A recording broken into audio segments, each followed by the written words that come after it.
Negan.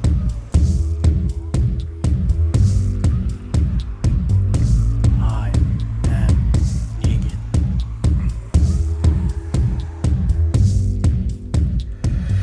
What's up, people? Welcome to another episode of I Am Negan, a TWD Universe podcast. My name is Adam Vale. I am an editor over at the Koalition.com, and I'm joined by Editor-in-Chief Richard Bailey Jr. What's up, Rich? What's up, Adam? What's up, listeners and viewers? And Throwdown on Carlos Romero. What's up, Carlos?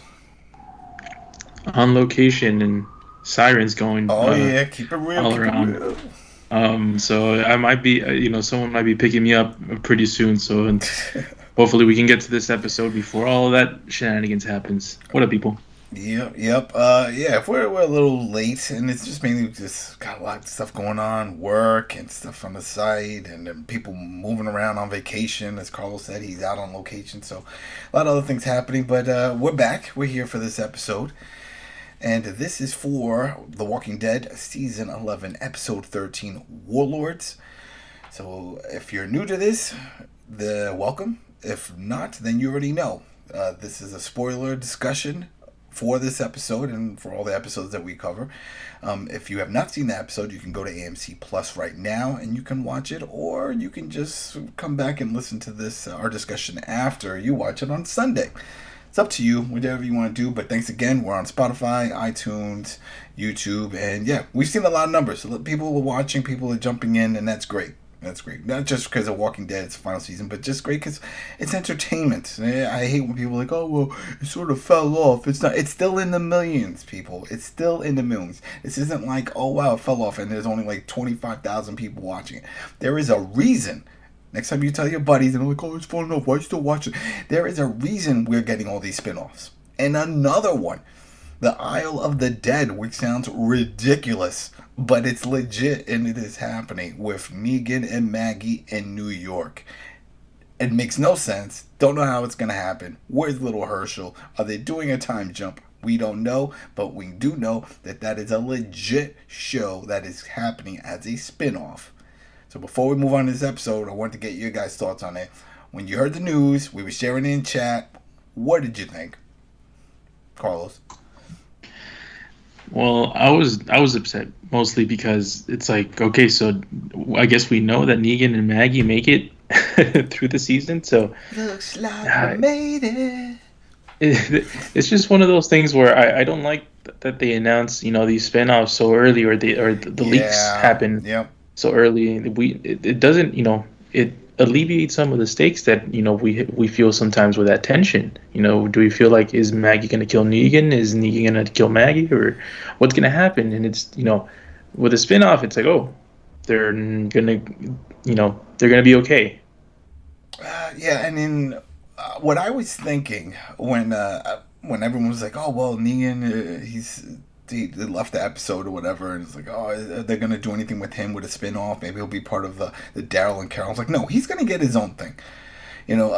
Jeffrey Dean Morgan is a big-time actor. Maybe he's not so big in Hollywood with the films, but man, on TV, he's always killing it. And he's been killing it as Negan. So I'm not surprised that they decided to keep him around. And at first I was thinking, well, maybe they'll do something in the movie form. But look, we're still waiting for the first Walking Dead movie. And from what I understand, they have 3 in the pipeline, at least planned. So if the first one hasn't even happened yet, I wouldn't plan on a Negan movie. But it made sense that they were going to do a show.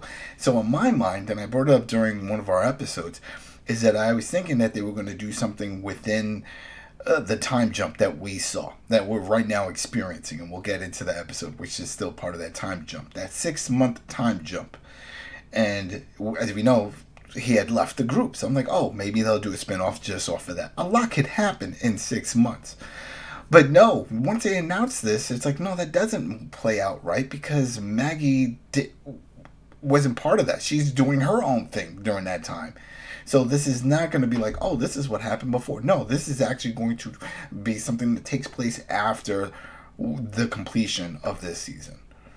And like you said, yeah, now we know they made it. Yeah, we can go based off the comics. They made it there also. But still, I want some suspense, some surprise. Don't tell me a bunch of the side characters are going to end up on the chopping block because that's expected. But you want to know some surprises. And there could be some surprises for some of the bigger names to meet the bitter end and turn into a walker. Who knows? It's something that would be good to announce it during a series finale. It's like, we're so invested into what's going to happen in the mainline show, where it's like what's going to happen, and when it ends, it's like we know what we can look forward to now for the people that want to stick with the franchise. Speaking of sticking, and you bring up a good point, sticking, because I'm thinking maybe that's why it was announced. Not so much of the fan base, because I think the fan base, if you're hardcore into, you don't care. You're going to watch all of them, whether it's good or bad, and then you'll rage quit if it's bad, like World Beyond. And that's what we did. But still, we gave it a benefit of the doubt. We covered the first season, and then we were like 2 episodes in the second season, and I looked at Rich and was like, yo, we do it? He's like, no, I got better things to do. I'm like, you're right. We do have better things to do. And then we just said our goodbyes, and we only came back to cover the last episode to see if they did anything else that linked to the Walking Dead universe, which really they didn't, besides Jadis. And then she changed her name and the whole thing. She killed that character pretty much to become a new character. So it didn't even matter anymore.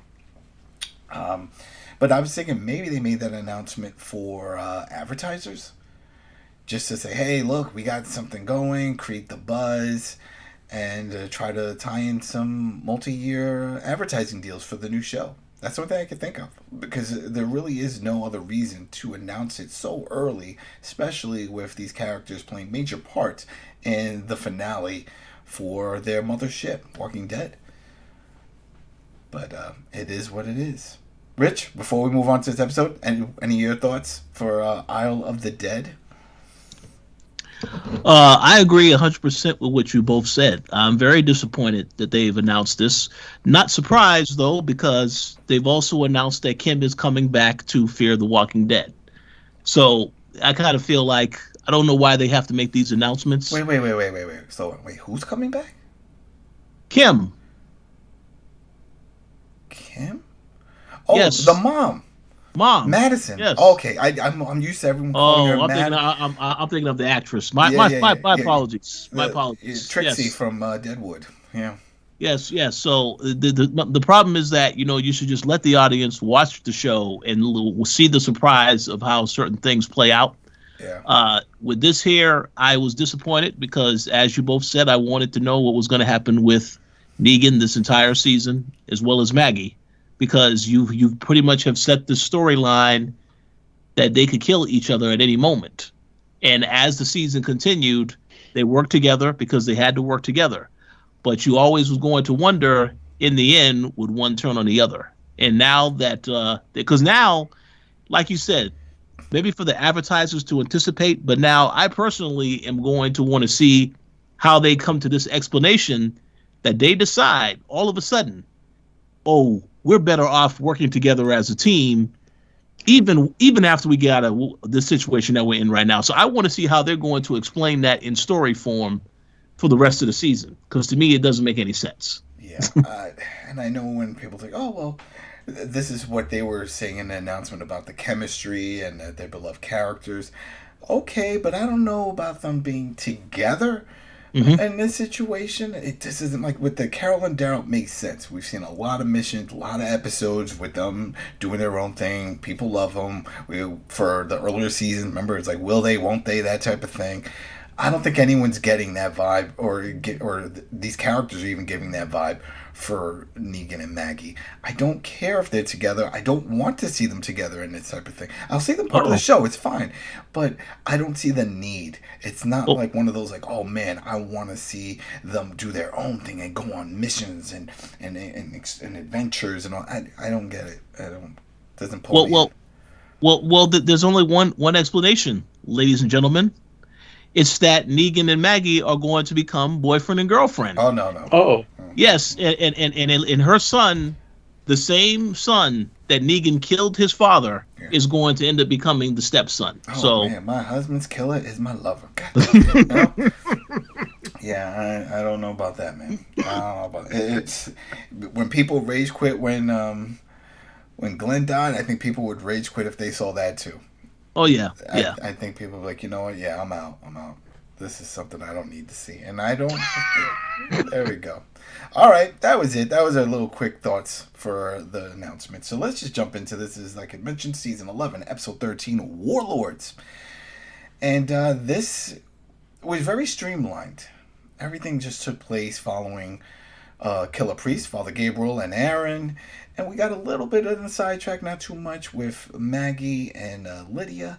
But majority of it is what's going on with this group, we got the Alexandria and with Hornsby. So I'm just trying to think the best way to explain this, only because for those who've already watched it, then there was like a few different time jumps that they were trying to throw in, and we've seen this done before. They did this last season when Daryl was out with his own experience, and then he bumped into Carol, and then it would say like 3 months later, then 2 months before that, and then 6 months after. A lot of back and forth, but they're trying to put this story together. But the gist of it is that, as we saw before, Hornsby, Lance, he has his own agenda.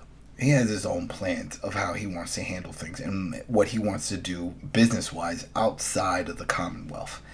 And he's been communicating with other groups and trying to acquire or just become friendly in some way. I can't really say trade partners, because it doesn't seem like the governor knows about this, or especially this other group.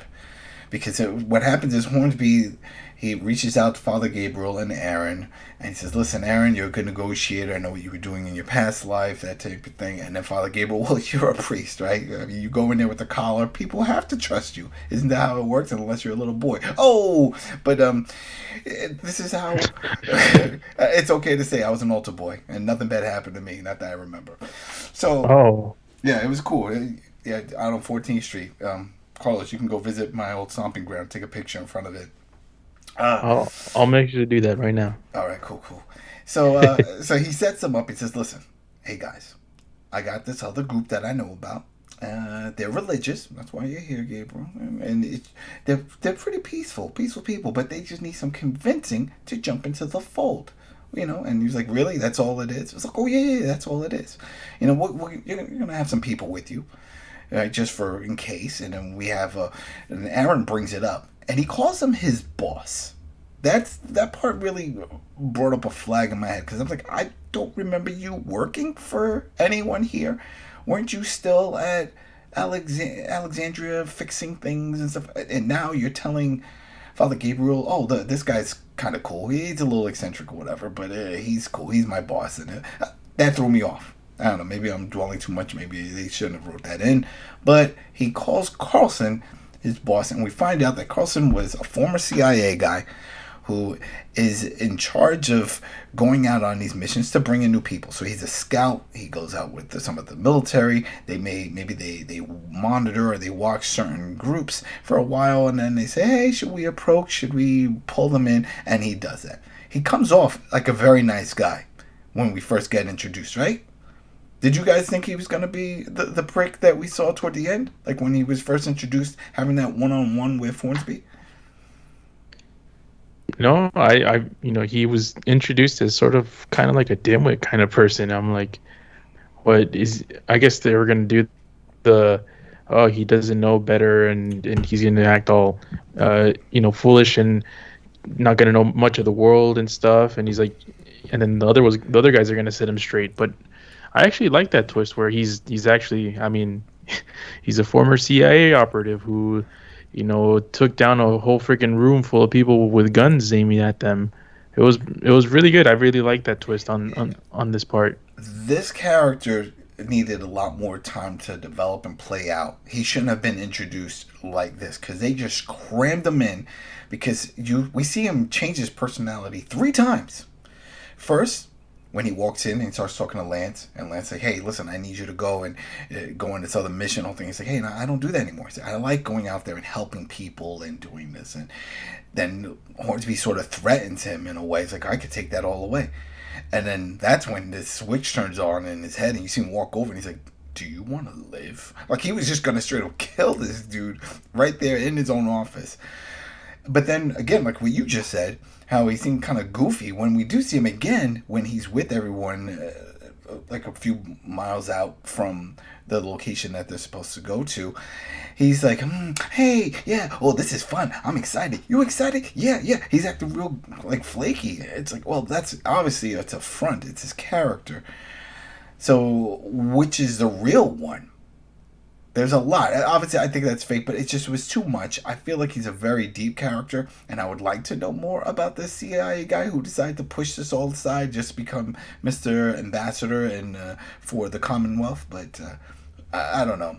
I do agree that I feel like it would have been better if we would have gotten at least a previous episode with him, just to get his fake personality, established. So when he actually did the switch, like, it'll be even more impactful than it was. Yeah. Because that's, well, I don't know. Maybe it was an afterthought, or maybe we'll get one of those episodes that we received last year, one of these where it's just a backstory, an episode just dedicated to former CIA guy who joins up, and this is what he's doing. So. Because he's not really part of the Mercer's military, right? Because we never see him before this. We never saw him part of any of those type of outings. My best guess is that he's pretending that he's sort of like this missionary kind of type of figure, and maybe no one other than Hornsby knows about his background. Yeah, well, that's true. Maybe he was like, oh, I'm going to out him. Out him what? It's a CIA guy? But if anything, the governor would probably want him closer. It's like, oh, then you're good at espionage and all kinds of things. I don't know, but it gets to the point that Gabriel wasn't too keen on the whole idea. But then once they approach this compound, and he sees like it's boarded up and the fencing and everything, he's like, the flags are raising off. I felt like they should really do some callbacks to some of the other groups that they've encountered, but they don't. And he says, you know what, this doesn't feel right. It would have been great for him to bring up all the other locations that he'd been in, people that they fought. I was like, yeah, we've dealt with cannibals, all kinds. No. I've seen this before. This isn't going to play out right for us. I'm out. But no, he didn't go that far, but he definitely does tell Carlson, this isn't good. I don't feel comfortable. Clearly, these people don't want to be bothered. How many people are in there? He's like, 40 or so. And he was like, all right, well, it only takes one to set it off, and everybody else will follow. If it's a smaller group, it's different. This is a larger group. Clearly, they don't want to be bothered. And he says, oh, no, don't worry about it. It'll be fine. We know these people. We've sort of dealt with them. They just need some, that lighter touch. And that's why you guys are here. Aaron, you're good with words. You can smooth talk them. And then, of course, you're the priest. So then they get up close, and then they reach out. They start screaming at the building, just saying, hey, we're here. Come in peace, that type of deal. The person that comes out...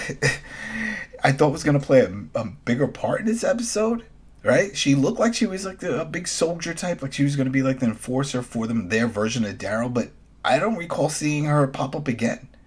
Yeah, I thought she'd be one of the ones being sacrificed, or the ones fighting, or somewhere, or maybe even the leader or something at the beginning.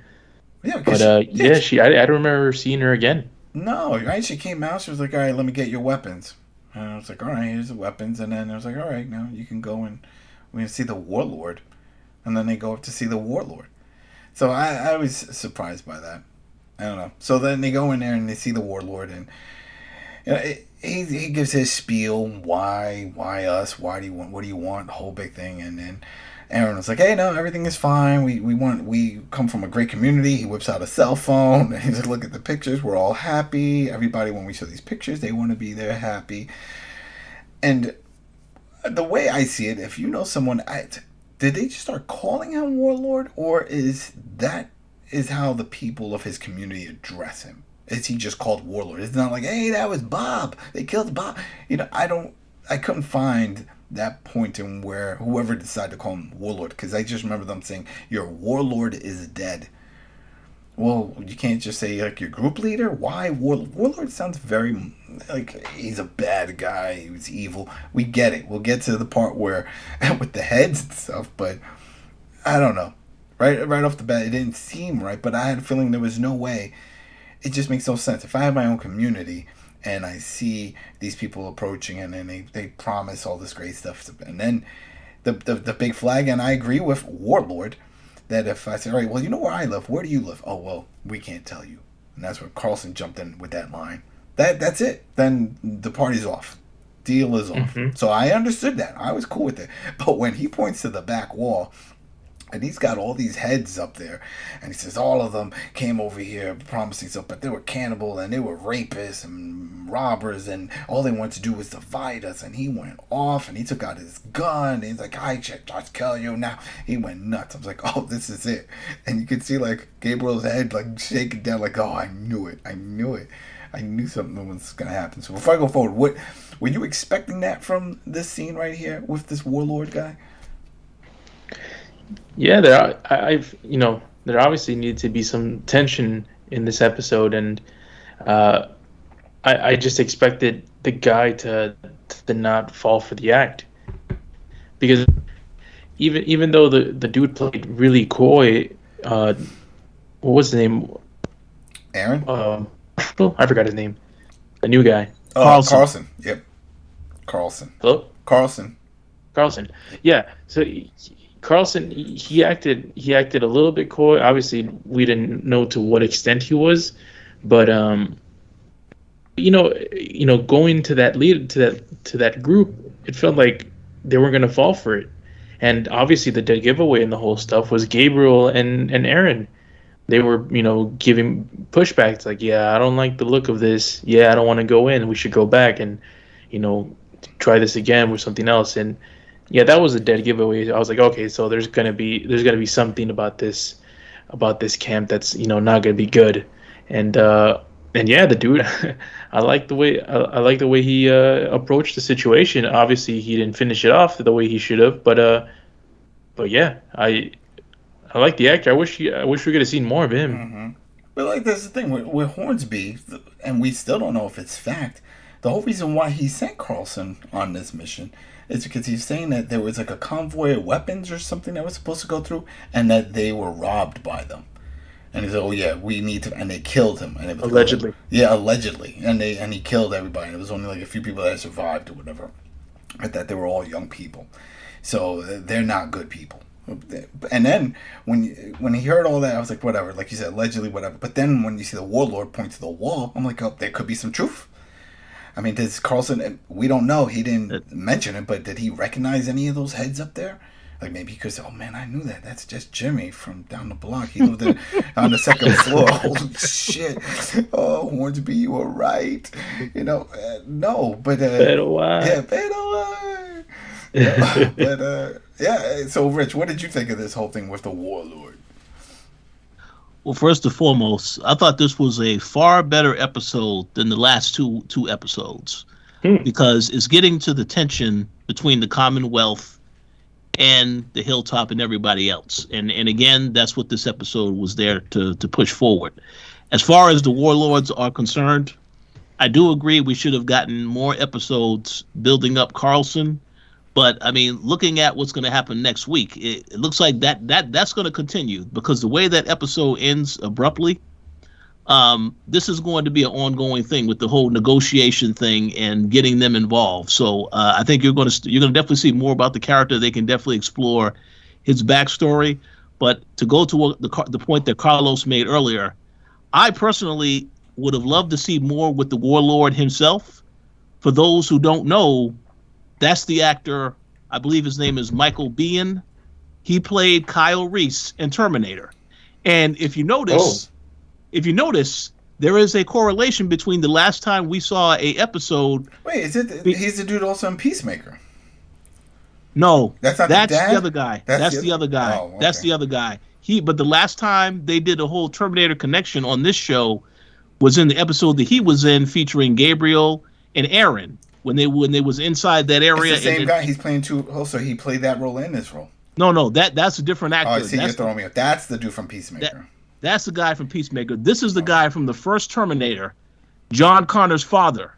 Mm-hmm. This is the same actor. That's the same actor. I keep forgetting his name, but I know his brother because he's the lead singer of the group Filter. But yeah.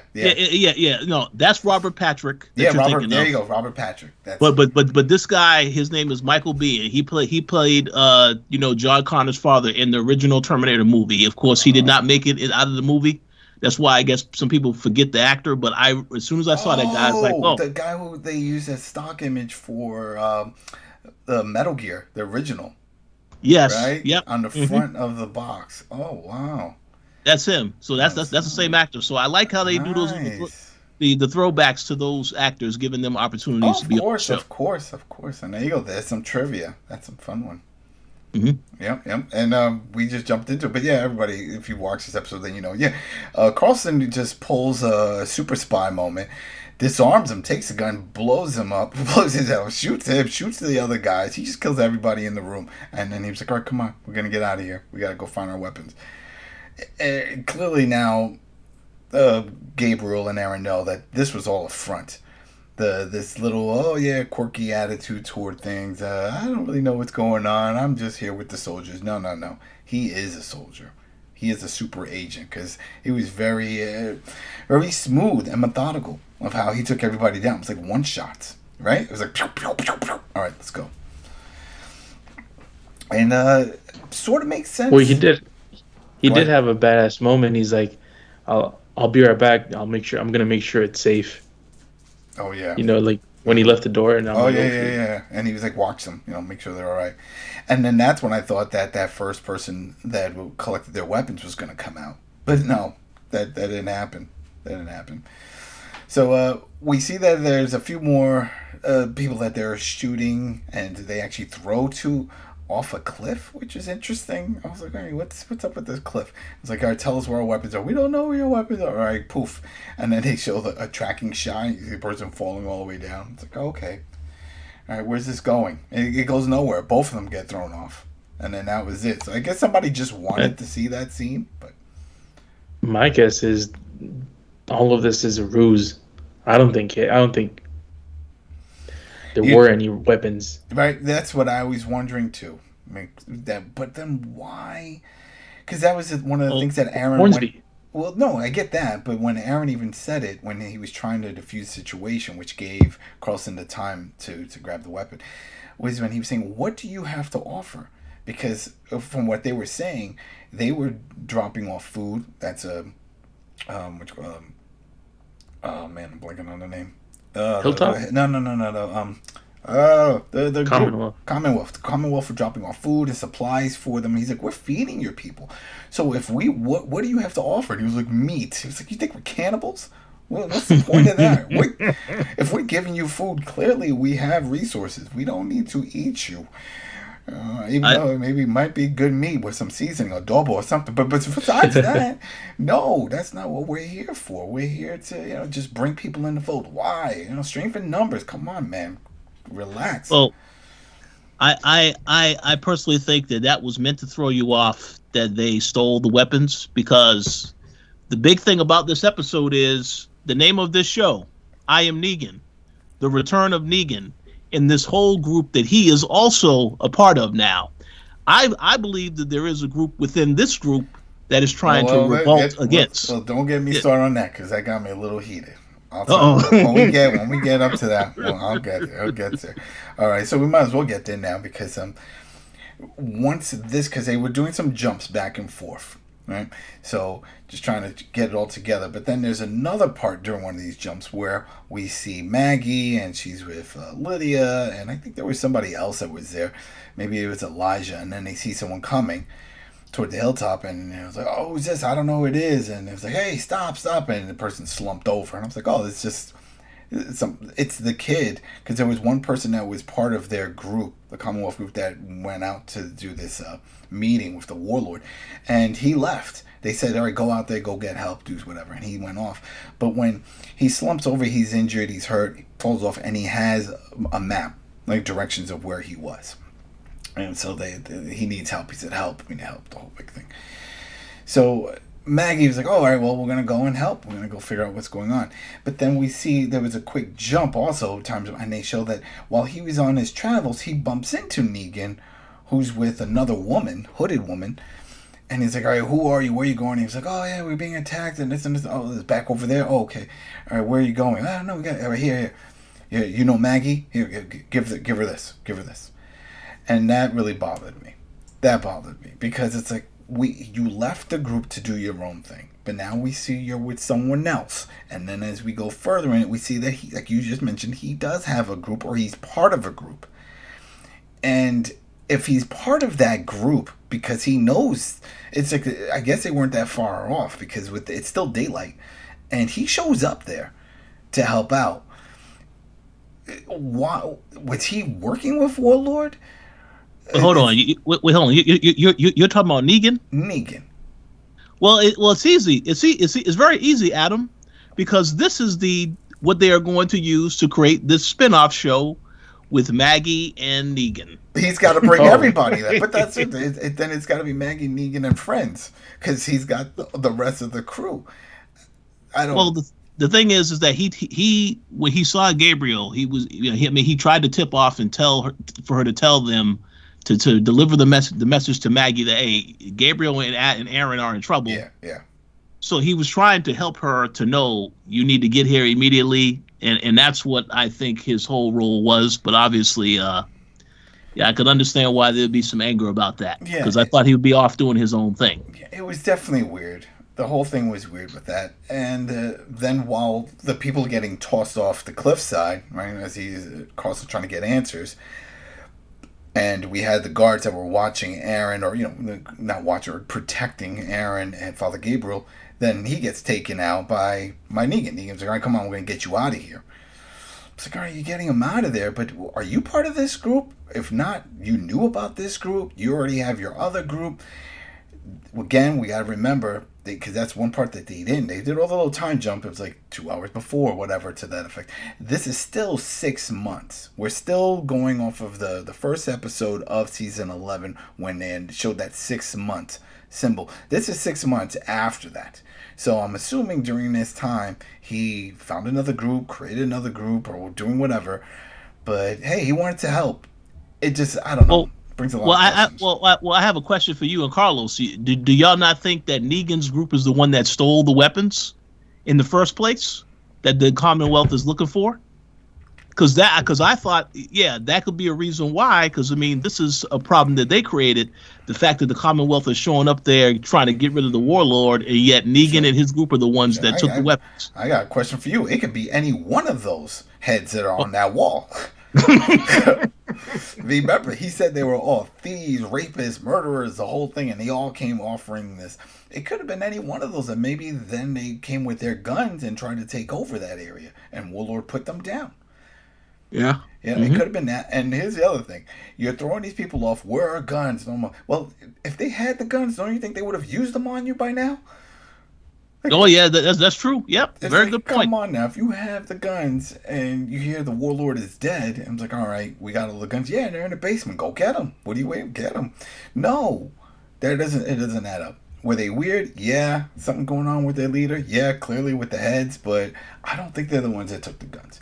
And for Negan to do that, I don't think he's gone back to his old ways with things.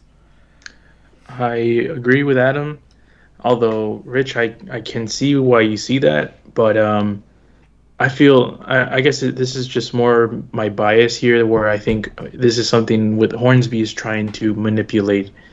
He's trying to create this scenario where, someone stole the weapons, let me get the CIA guy that's been sober for X amount of years and get him back into, sipping a little bit of the little whiskey and get him, excited and stuff, and put him into my command and get him to do whatever I want. I feel like this is a manipulation tactic, and yeah, but I mean, it's possible. It's possible that Negan's group could be the ones that did it too, but I still feel like Hornsby is the one that's behind everything. Yeah, he's definitely behind it, whether there's weapons or no weapons. He's definitely got his own agenda, and all right, keep going, Rich. I think that's a very good point, Carlos. I do believe that Hornsby is behind everything. I just want to say personally, I'm not really intimidated by Hornsby as a villain, and this group, to me, with this Warlord group, this could have been the final adversary for everyone to have to face in the end. But obviously, they're not going to go in that direction because they felt more like an actual threat up until the point where, Carlson just started killing people left and right. Rich, you're saying that Hornsby is not a threat, but he shot a walker in the point blank in the face. the other episode. Oh yeah, I remember And that. He meant it. Well, even one. Well, there's one better. There's one better than that. There's one better than that. Is that he does have the backing of these military soldiers. I don't know if it's all of them, but definitely some that he can trust. He's definitely got faith, Stephanie. Yeah, definitely when he has them going on these missions. So, and remember, and here's the other thing. Remember, we know Commonwealth is 50,000 strong, right? They brought that up again. They said, oh, there's like 50,000 people. And, all right, well, that means you have a pretty sizable military force. 40 people that are in this. Come on now. You can take them out with one swoop of just your soldiers and a gun, just blow the place up. So that. Oh no, I agree 100%. Yes, I fully understand. Yes, this is the final villain, and yeah, with the power of the military, and of course you have the governor as well, and her son that has all these issues. I fully understand them as being a threat and the final threat. All I'm saying is that in the history of this TV show with Walking Dead villains, I don't really think they are as good. Like you go back to the governor, the actual governor. That felt like a much more menacing adversary to have on the show. That's all I'm saying. I agree. Yeah. I definitely agree. Yeah, it's going to be interesting to see where they go. One of the other little issues I had was during the car ride when Maggie and Lydia were having their conversation. Lydia was like, well, this sounds kind of good. Why, with the whole Commonwealth, the life they have, why don't you want to do this? And then Maggie gives that whole little speech. Well, these people tried to take my daddy's farm.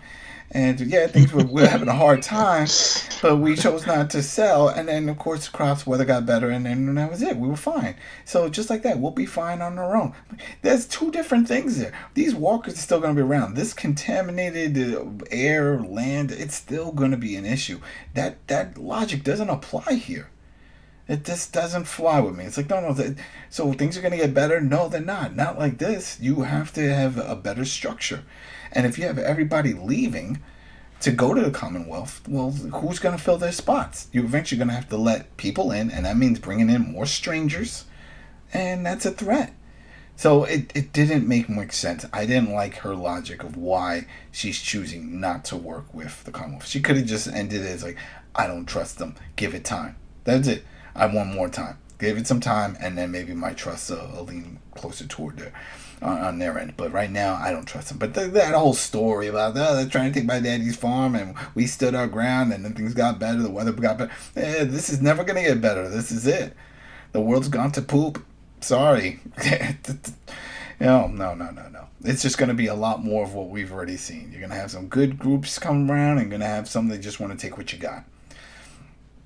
So that was it. That was pretty much it. Right? So what did we learn from this? What did we learn? We learned Hornsby has his own agenda. We learned Carlson is now a major player, I'm assuming, in this whole story, with the backstory of him being a CIA guy. He's malicious. He's got stuff. Who knows if he's going to butt heads with Mercer? Maybe they're both on the same page. Don't know. But we definitely know he's a major player now. Negan now is part of a group or has his own group.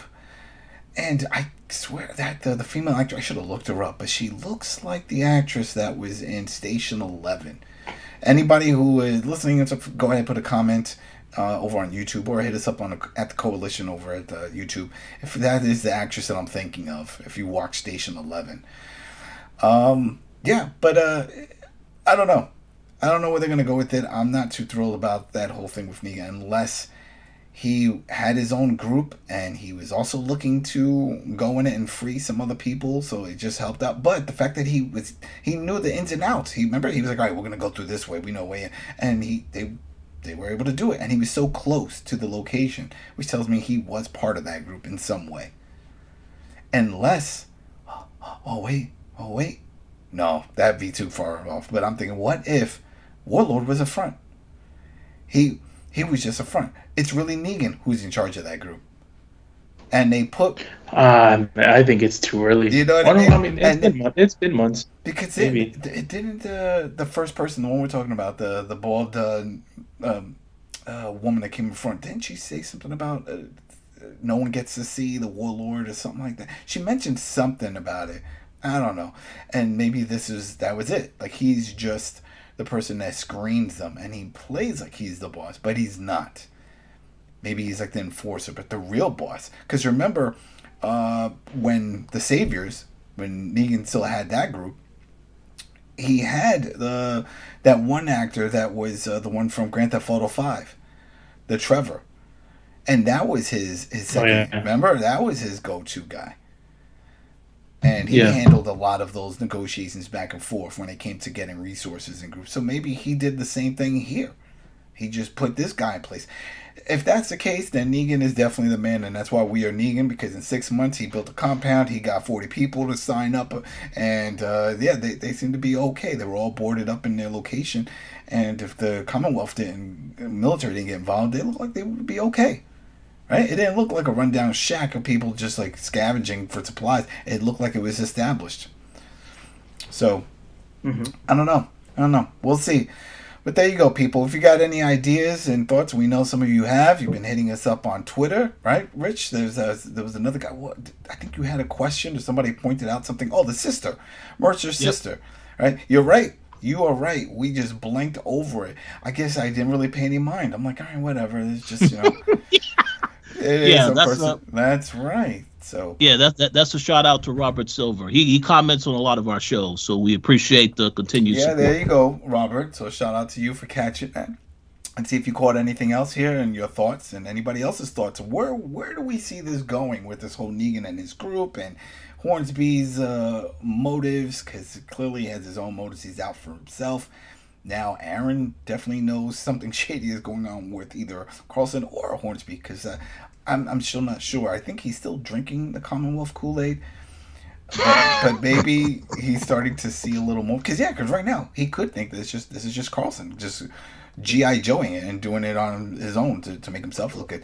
He may not know until he finds out. It's like, oh no, if Carlson decides to disclose that information, it's like, I was sent out here because these people took weapons. It's not about pulling them in. We didn't want them in. We just wanted our goods back, and I needed to know if they had them or not. So, we'll see. We'll see where it goes.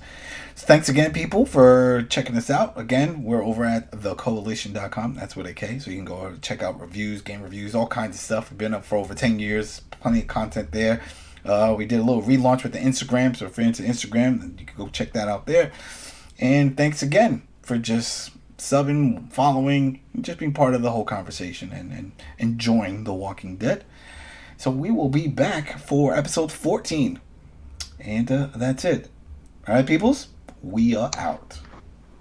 Peace.